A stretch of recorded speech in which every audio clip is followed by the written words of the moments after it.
పౌరుషాల గడ్డ పల్నాడు జిల్లాలో ఎన్నికలు మళ్లీ చిచ్చురేపాయి.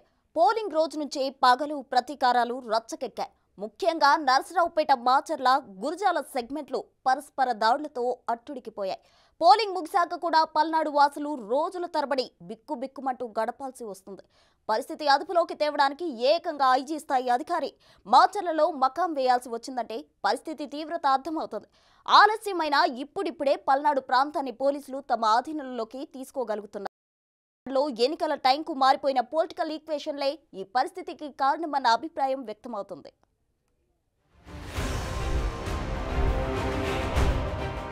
నర్సరావుపేట కేంద్రంగా ఏర్పడిన పల్నాడు జిల్లాలో నర్సరావుపేట లోక్సభ సెగ్మెంట్తో పాటు 7 అసెంబ్లీ నియోజకవర్గాలున్నాయి. నర్సరావుపేట, గురజాల, మాచర్ల, సత్తెనపల్లి, చిలకలూరిపేట, పెదకూరపాడు, వెనుకొండ నియోజకవర్గాలతో పల్నాడు జిల్లా ఏర్పాటైంది.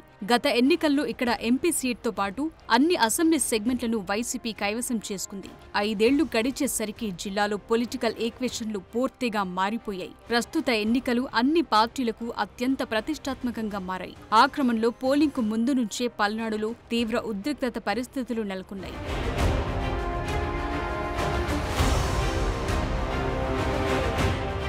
పల్నాడులో ఎక్కువ గొడవలు జరిగిన నియోజకవర్గాలు మాచర్ల, నర్సారావుపేట, గురజాల.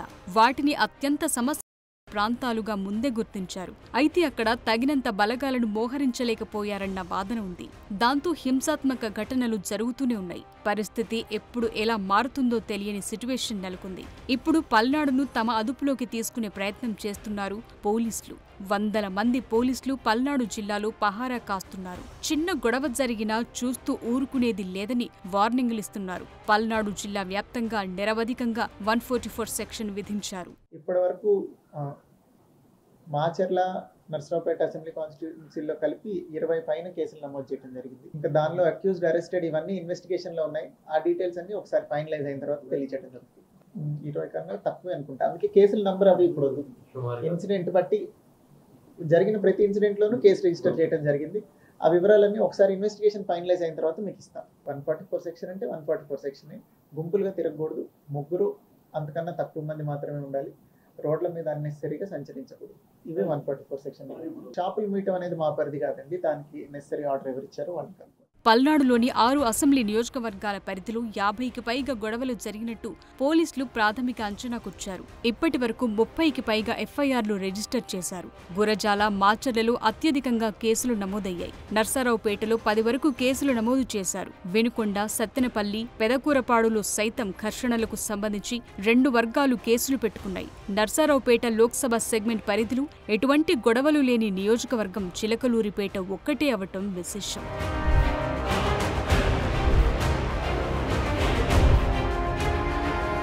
ఇప్పటి వరకు జరిగిన గొడవల్లో వైసీపీ నుంచి 150 ఫిర్యాదులు, టీడీపీ నుంచి 216 ఫిర్యాదులు అందినట్లు తెలిసింది. నర్సరావుపేటలో 60 మంది, మాచర్లలో 80, గురజాలలో 20 మందిని పోలీసులు అదుపులోకి తీసుకున్నారు. 15 వరకు హత్య ప్రయత్నం కేసులు నమోదయ్యే అవకాశం ఉందంటున్నారు. పల్నాడు గొడవల్లో లోకల్ పోలీసులపై పోలీసు ఉన్నతాధికారులు దృష్టి సారిస్తున్నారు. కొందరు అధికారులు, కింది స్థాయి సిబ్బంది వైసీపీ నేతలకు తొత్తులుగా మారి అరాచకాలకు ఆజ్యం పోసినట్లు పోలీసు శాఖలో అంతర్గత చర్చ జరుగుతోంది. ఈ ఘటనలను క్షుణ్ణంగా పరిశీలిస్తున్న అధికారులు అనుమానితుల ఫోన్ల నుంచి వెళ్లిన కాల్స్, మెసేజ్లను విశ్లేషిస్తున్నారట.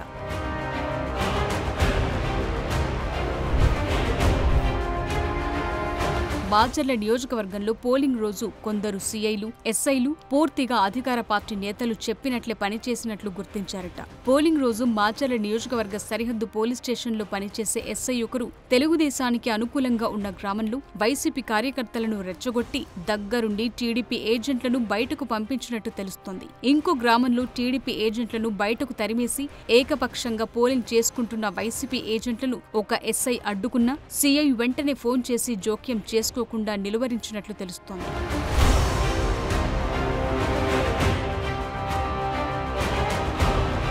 కారంపూడి సర్కిల్ పరిధిలోని ఎస్ఐ ఒకరు పోలింగ్ రోజు ప్రతిపక్ష నేతల కార్యకలాపాలు, పోలీసు సిబ్బంది కదలికల్ని పిన్నెల్లి సోదరులకు చేరవేశారని సమాచారం.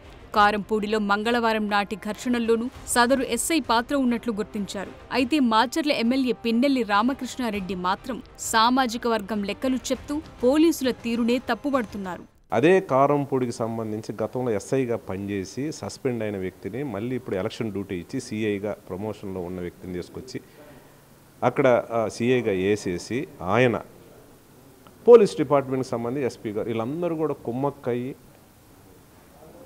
కావాలని ప్రీ ప్లాన్డ్గా ఈ 4 గ్రామాలకు సంబంధించి వాళ్ళ సామాజిక వర్గం ఎక్కువగా ఉంది కాబట్టి మిగతా వాళ్ళని కొట్టి దౌర్జన్యంగా బయటికి పంపించి రిగ్గింగ్ చేసే కార్యక్రమం చేశారు.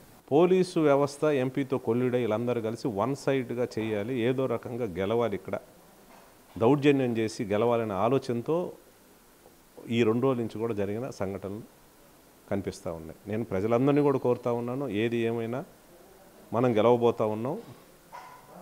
జగన్మోహన్ రెడ్డి సంక్షేమ కార్యక్రమాల ద్వారా మనం బ్రహ్మాండంగా గెలవబోతూ ఉన్నాం. ఎవరు సమన్వయం కోల్పోవద్దు, అల్లర్లు ఎవరు చేసే కార్యక్రమం చేయొద్దని దయచేసి కూడా నేను అందరినీ కోరుతా ఉన్నాను. రెంటచింతల మండలం రెంటాలలో బ్రహ్మారెడ్డిపై దాడి జరిగిన గంటకు కూడా అక్కడి బలగాలు చేరుకోకపోవటానికి ఒక సీఐ నిర్వాకం, ఉద్దేశపూర్వక నిర్లక్ష్యమే కారణమనే కోణంలో పోలీసు శాఖ విచారణ చేపట్టినట్లు తెలుస్తోంది.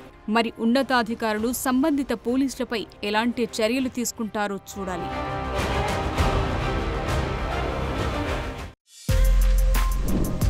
For more videos like this, subscribe Big TV channel.